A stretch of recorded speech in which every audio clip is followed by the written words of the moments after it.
friends, my name is Casey, and today I'm going to be talking about 5 things that I do to help cope with my anxiety and depression. This is my very first YouTube video, and I'm super excited about that.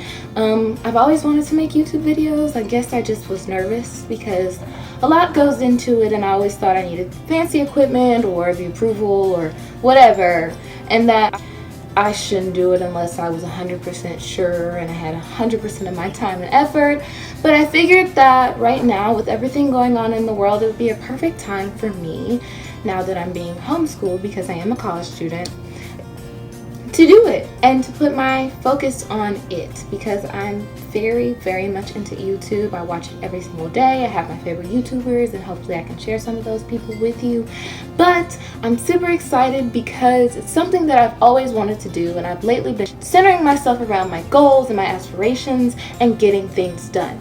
So one of the issues that I struggle with is obviously mental health. A lot of people that suffer from mental health issues, whether it be depression or anxiety or both, and I know that it can be difficult to master and accomplish your goals because obviously those impede on your everyday physical well-being and health. So I just wanted to give you 5 tips that I use to help me stay motivated, that have been working really well for me, and that have gotten me up every single day, ready to start my day and ready to do something productive. So the first thing I want to talk about is actually meditation.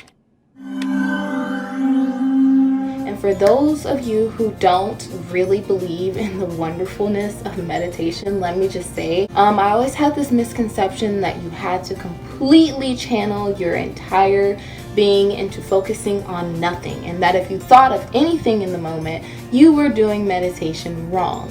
But the truth is, you can actually work on meditating every single day, and although thoughts may come into your mind while you're meditating, because obviously we are human and we do have thoughts, and thoughts are going to generate, I would just say that just literally taking that time out during the day, even if you choose to stretch during it, say a quick prayer, any of that, you are still getting that work done and you are still working towards your goals. So don't let that stop you. Meditate. Let me tell you, it has helped me so much with my anxiety, because I feel like anytime that I feel overwhelmed or stressed. We have a new student in class today. Are you kidding me? Out of the gates? This is not happening!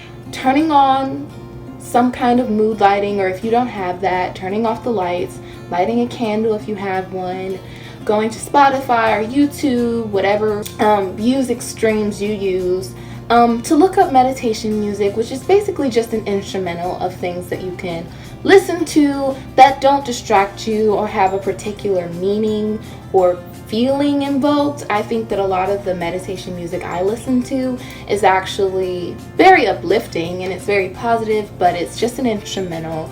Normally they have like waterfalls in the background, something of that sort. So another thing I use to help me get through, number 2, is exercise. I know a lot of people are going to tell you that, and a lot of people are going to say exercise helps the mind. However, another misconception I had was that I had to exercise to a certain capacity to get the results that I was looking for. And in reality, you don't. Even if you put in just 10 minutes a day, which is what I've been doing every morning, you will feel more energy and you will feel more positive. I've really benefited from just getting in 10 minutes of cardio right when I wake up, right after I've had my water, right after I've taken whatever medication I need to take, and gotten myself dressed and, made my bed. Those kind of ritualistic things that also will help you feel right after my meditation, which I do for about 10 minutes as well. And I also put in a stretch in that. Make sure you stretch always when you're exercising. And you go in for 10 minutes and you go hard. Or if you're someone that's just beginning like me, who's now trying to do this journey of some sorts, then start slow. Do a beginner's workout and do that for a few weeks. That's what I'm doing. And let me just tell you, results it's had on my mindset are just extraordinary. Not much of a house, just right for not much of a donkey. Even when I feel tired or fatigued from some of the symptoms of being depressed, I definitely see a difference, and I also see a difference in my motivation, because although I do get tired and fatigued during the day, I am more motivated and more focused on achieving throughout that. So I would say that that is the biggest goal that I've had through exercising, is focusing more time on getting that energy I require to do the things that I'd like to do through the day, whether that be art, whether that be poetry, whether that be playing with my bunny, whatever that may be, I put that energy on that. So the third thing I actually want to talk about is music. Hello, darkness, my old friend. And everyone knows this, music is the way to most people's heart. Don't forget about your music.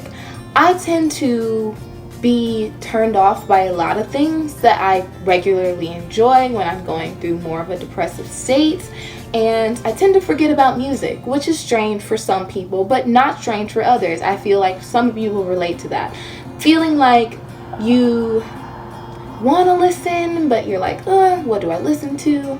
And for that, I would say I have a chill playlist on Spotify that you're welcome to look at. The link will be down below. If that's not your vibe, go back to things that are your vibe. If you're somebody who's into more high-paced or rap or dance music, even better, because you can always incorporate that in your workout regimen. So if you're someone who likes high energy, motivating, inspirational, or even just fun dance music, play that while you're exercising for 10 minutes, because it is going to be difficult to stick to a workout routine. However, if you have your favorite music in the background, it might feel like less time, or it might feel less tedious, or maybe it'll just feel like you're just dancing. Personally, I'm a huge fan of Zumba, so maybe that's what you spend your 10 minutes on. A Zumba regimen where you just play your favorite music. Search the interwebs. YouTube is a great place to find new instructors that have all varieties of Zumba music, whether it be hip hop, R&B. There's a lot of people out there. The fourth thing I want to talk about is creative pursuits. Almost done. And everyone always tells me, I can't draw. But to be creative doesn't mean that you naturally have a talent, or that you can't improve on your skills, but that you just do anything to express yourself. Because I feel that creativity brings out a side of us, almost a childish side of us, that really speaks to us and really gets some really positive energy going. Me personally, I am an artist. I do enjoy to draw. I do also enjoy any creative pursuits. Poetry, I have done spoken word in the past. I do enjoy poetry.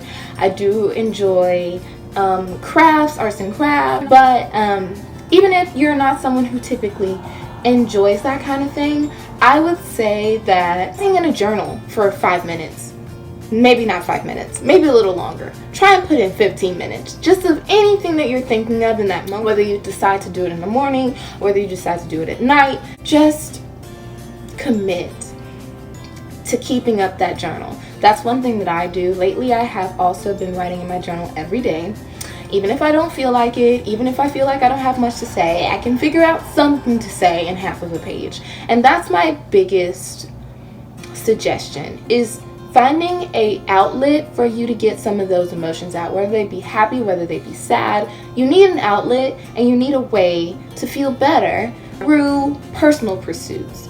And I think that journaling is one of the best ways to do that. It's so inspiring to be able to look back at those journals, especially the positive ones, and remind yourself of those feelings. It's like a memory book with just words, or a photo book with just words. It describes you at your best, it describes you at your worst, and it gives you something to relate to, which is yourself, because who better to relate to than yourself? So get into journaling, get some pens together. If you feel like your journal looks boring or you don't have the best handwriting, I personally don't have the best handwriting, I'm left-handed, get some pens, get creative, draw some pictures beside it. Do whatever you gotta do to make that journal something that you want to put into your everyday routine. And if not every day, every other day, or a couple times a week. Whatever you can do, whatever you want to start off doing that and stick to it. Because the last thing I want to talk about is just getting a routine. And although everyone always says this one, and probably all of the ones that I've mentioned, a lot of people don't see the results initially and therefore they give up. But what I want to tell you is, do not give up on yourself. Do not give up on giving yourself a positive outlook for success, because you keeping that routine is showing your body and showing your mind that you're capable of so much greatness and you're capable of so many things. Even if it seems like you can manage, you are more than capable of demonstrating self-control and demonstrating that regardless of the scenario at hand, you are able to find balance within what you can do. And these are all things that you all can do, whether you have limited resources at home, whether you feel trapped. All of these things are things that you can do at home, dirt cheap or free, that will make you feel better. And if you have access to this video, you have access to every single thing that I've mentioned. I also want to say I love you guys. If you're going through anything, you're free to talk to me about it. I'll be in a lot of care videos like this hopefully in the future, and I hope that everyone is having a wonderful day and can get something out of this, that you're feeling positive about yourself. Hopefully, if I can get a routine, because I'm working on my routines too, of creating these YouTube videos, I can start adding certain quotes that inspire me. For today, I will probably use the quote from The Alchemist. Hold on, let me get it. To realize one's destiny is a person's only obligation, from The Alchemist. And I will say that if you're looking for a good book and you have the means to get this, I would suggest you get it. I'm working on getting a book list together, and this will definitely be in it. But for now, while I still have a few more books that I need to review and read myself, this is the one that I'm recommending. So don't forget that quote. Stay positive. If you're interested in self-help, if you're interested in ways to keep busy, if you want to see what I do during the day or more videos including my bunny, feel free to leave that in the comments down below. I'm sure she will have her own videos on my channel, and I just want to say you guys have a wonderful day. I'm so proud of the journey that I'm taking, and I hope that you find some inspiration in some of these videos and that they are able to help you. Bye guys.